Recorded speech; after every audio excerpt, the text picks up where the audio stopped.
Bonjour à tous, bienvenue sur Transition Vélo, j'espère que vous allez bien. On est le vendredi 11 avril 2025, toujours sous le soleil printanier, mais pas sous la chaleur. Et comme tous les vendredis, on va faire le point sur l'actualité vélo à vélo.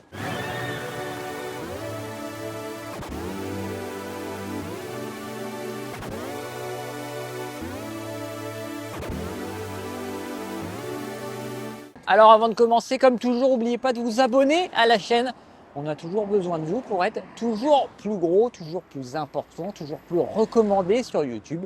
On connaissait le vélo cargo Ionit Mini, un vélo cargo compact de seulement 160 cm de long, pouvant porter 155 kg, avec un espace de stockage à l'avant, pouvant même embarquer deux petits enfants.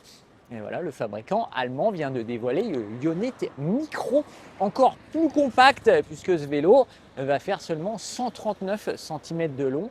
Voilà, il est toujours équipé de roues de 18 pouces, mais ce modèle peut porter 140 kg, dont 20 kg dans le panier à l'avant et 20 kg dans le panier à l'arrière.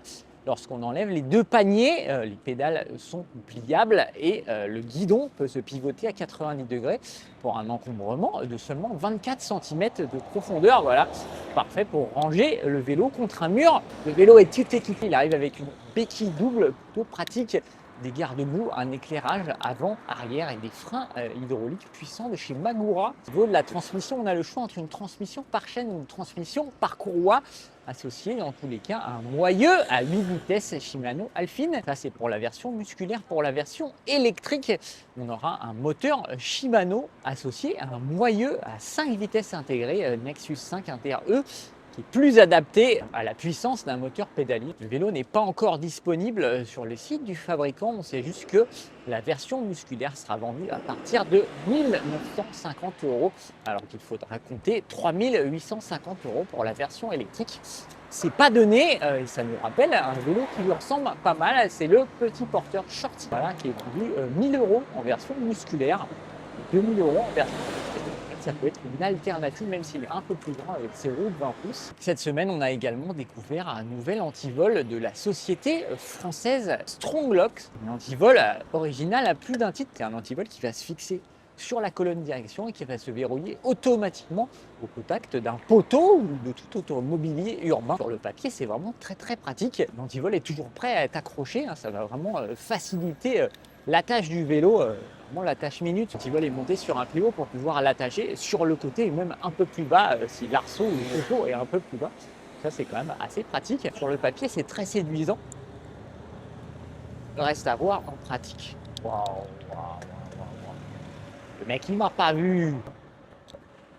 Sur le papier, c'est très séduisant, donc reste à voir en pratique la résistance de l'antivol, notamment à l'effet levier, puisque les deux parties ne sont pas soudées. Il faudra voir aussi si l'antivol ne se démonte pas trop facilement de la colonne de direction. En tout cas, à première vue, c'est une très bonne alternative à un antivol de cadre. Ça se déroule très facilement et ça permet de maintenir quand même le vélo attaché à un point fixe. Cet antivol sera proposé via une campagne de financement participatif sur Kickstarter dans les semaines à venir. Cette semaine, on a découvert le projet Open Bike Sensor grâce à l'association bruxelloise GRAC, qui veut reproduire et fabriquer ce boîtier qui sert à mesurer la distance de dépassement des vélos par les voitures. C'est un boîtier fabriqué en autoconstruction, donc ils ont acheté tout le matériel électronique et imprimé les boîtiers 3D pour monter tout ça et équiper des cyclistes en vue de recueillir des statistiques sur le dépassement des vélos.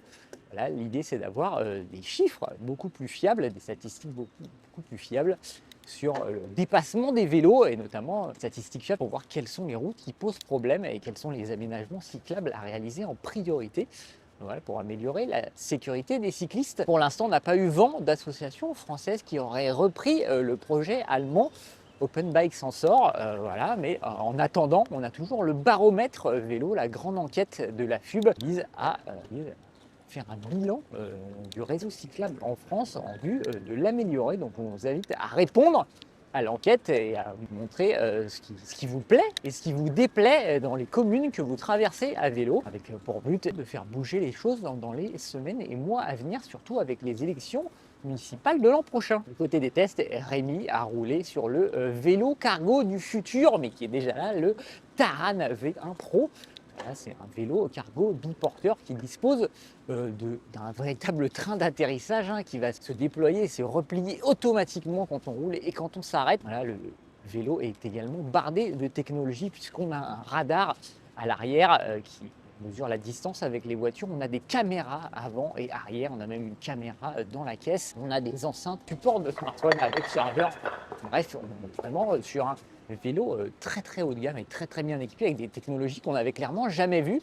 Voilà, on a publié, il y a tellement de techno qu'on a publié une vidéo dédiée sur le sujet. De son côté, Mathieu a fait tester le Gravel pour enfants à son fils. Ça veut dire que le fiston de 11 ans a plutôt été séduit par ce vélo, le Van Rysel Gravel 500 26 pouces. Qui lui a permis de découvrir la discipline sereinement. Voilà, un vélo qui est vendu quand même à 600 €. Voilà, c'est tout pour l'actualité de cette semaine. On vous invite à lire tout ça sur Transition Vélo. On vous a mis tous les liens dans la description. On va regarder si on peut pas s'insérer. Comme d'habitude, n'oubliez pas de vous abonner à la chaîne si ce n'est pas déjà fait. Lâchez un petit pouce, ça fait toujours plaisir. Activez les notifications pour être au courant de toutes les vidéos. Posez vos questions en commentaire, on se fera un plaisir d'y répondre. Voilà, d'ici là, on vous souhaite de continuer à rouler, continuer à vous faire plaisir à vélo et on se dit à la semaine prochaine.